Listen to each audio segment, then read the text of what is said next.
What's up, YouTube? This is Too Raw for TV. So before I get into this video, I want to give a big shout out to one of my subscribers who's also a content creator himself. Shout out to T Price for the $20 donation, a $20 donation via the PayPal. He says, uh, had to show love and they finally let me do it now. Always love the content and always welcome to my channel when you have the time. Got to show love to a historian like myself. Yeah. Shout out to T Price, man. Good channel, man. Good basketball content. Uh, talk about sports in general. Speaks his mind. Talks it like it is. Tells it like it is. A true historian of the game, and he is um he is a staple in the LDBC, man. And I'm going to start being on other people's platforms and live streams more often. I've been having some issues with my phone where like my calls drop. It happens all the time, and I'd be afraid I'm on someone's platform and the damn phone call is going to drop every damn 10 minutes. You know what I'm saying? So I'm about to get on the phone anyway, probably Tuesday. So I think it's an issue with the phone and not the service. So, you know, I'm probably on your platform, brother, the brother LB. I'm gonna have my own live streams coming more often, tickets more often. So shout out to the LDBC, shout out to T Price, and please subscribe to him. And to anyone who wants to show love to this channel, you can do so in the links in the description box below via the PayPal or the Cash App or in the pinned comment in the comment section below. All right, now I want to talk about this situation that happened today between uh, Michigan and Wisconsin. All right, so Michigan's head coach, former NBA player Juwon Howard, got into an altercation with, I believe, was the assistant. Well, I think he was actually initially yelling at the head coach of the Wisconsin Badgers, but I believe it was the assistant coach that he said offended him or did something. Um, In the video, you can see that Juwan Howard was very upset. Now, apparently, it has something to do with a timeout that was called uh, early, a few minutes earlier in the game. Now, Wisconsin defeated Michigan. I think it was something like 77-63. Now, when this initially happened, what happened is Juwan Howard slapped the assistant coach. All right. I don't have his name off the top of my head. You probably could Google and find out. Now, when it first happened, when I first heard about it, Ticket TV reported it, and subscribe to his channel if you haven't. Pro Basketball Updates and Ticket TV. I was thinking, did the coach say something racial? You know, and when you listen to Juwan Howard's explanation, I mean, look, man, he says that the guy touched him inappropriately. I mean, it's hard to say, man. There's a lot of players around him. I couldn't see anything. I mean, the guy looked like he was about 5 feet away from him. So I don't know. I don't know what transpired. I don't want to jump to conclusions. However, on the surface, it's not looking good for Juwan Howard. Okay, it's just not. Um, I think when you look at what happened on the surface, is recorded. We're in the climate we're in right now.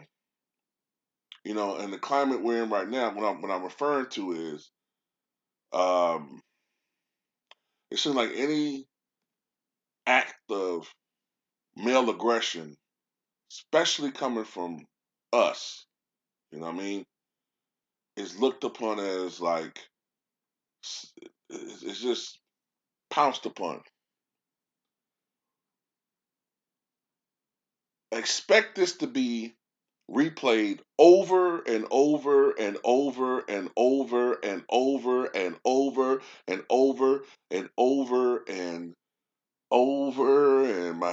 They spin like Beetlejuice.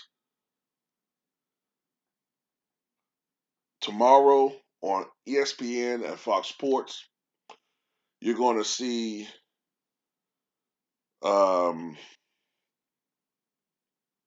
the usual brigade of Bamas out there wagging their finger, chastising, uh, and pillaring Juwon Howard, saying he need to act like a man and he's responsible for young men's lives, and he's Superman and he's a beacon of society, and all this shit. I wouldn't be surprised if the program of Michigan feels compelled to at least suspend him. They're going to probably suspend him, and at worst case scenario, if it gets out of control, man, they might fire him. And there's also going to be a certain segment of population. They're going to use this to push their agenda. There's going to be, you heard it here first. There's going to be a certain protuberant YouTuber whose name I don't use, and when I say that, you know what I'm talking about, who looks awful like Alfred Hitchcock from the side if he went to Golden Corral 50 times a year. Who's going to take this and slam on black coaches? That's all I'm going to say. Not saying no names. Not saying who I'm talking about. But you know who I'm talking about. I'm just going to say this. I cannot excuse what Juwan Howard did, and I won't try to. But I will say this. Many of us talk about how sissified and vanilla our current sports culture is, how feminine.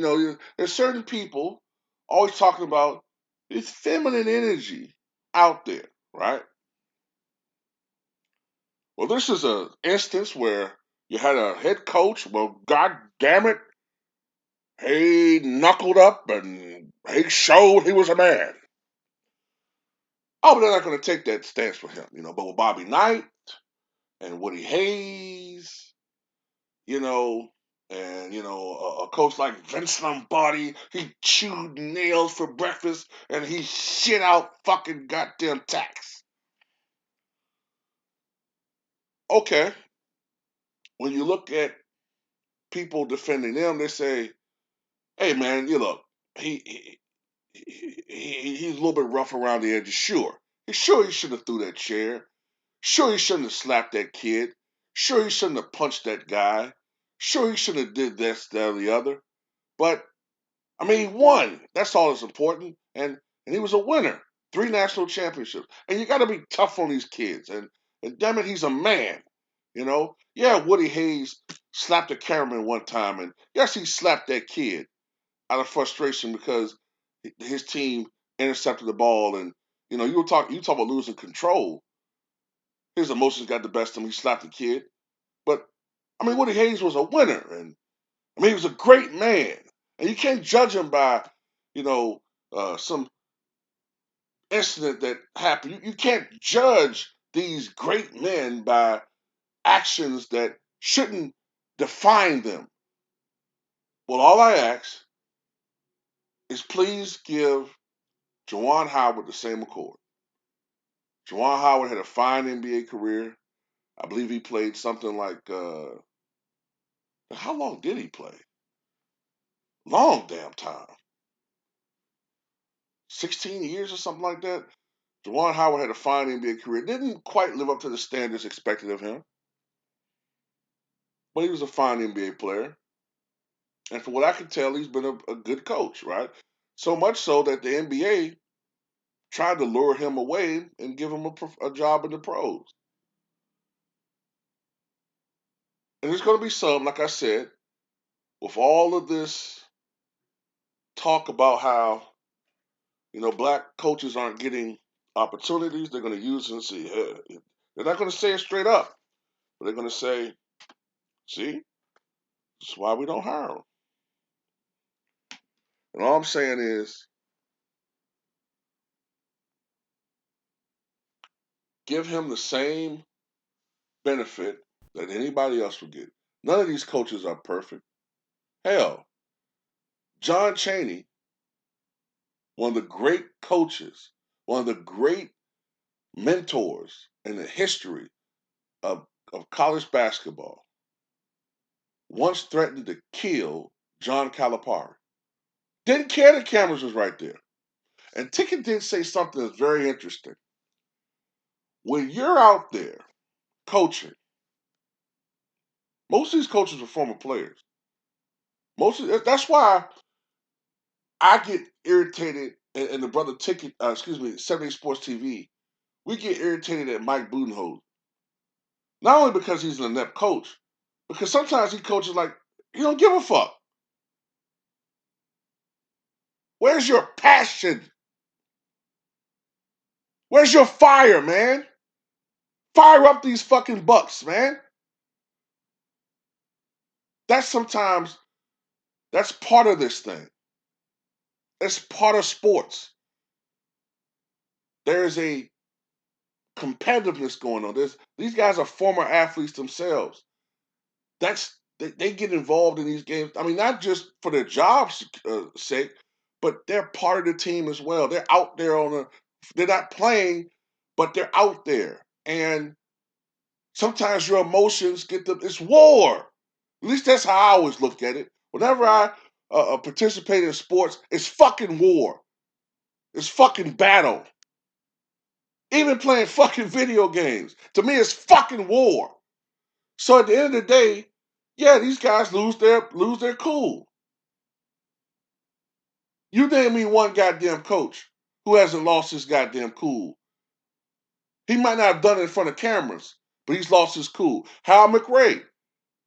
How many times you've seen the incident where Hal McRae cussed out those goddamn reporters for asking those stupid ass questions? He threw something and accidentally hit one of those goddamn reporters, caused him to bleed, and slammed his goddamn door. He didn't give a fuck about none of that shit that day. Now he apologized later on, but you ask him a dumbass question right after his team lost an important game. And I don't want to hear nothing about race, none of that shit. Every coach goes out there with a fire. But if anything, black coaches have a little bit more to prove because of people who think that they can't do it. We don't have the smarts. We don't have the emotional intelligence as well as intellectual intelligence. It's bullshit. He made a mistake. Give him another chance. Just like we gave Bobby Knight 1,000,000 chances. Just like we gave Woody Hayes 1,000 chances.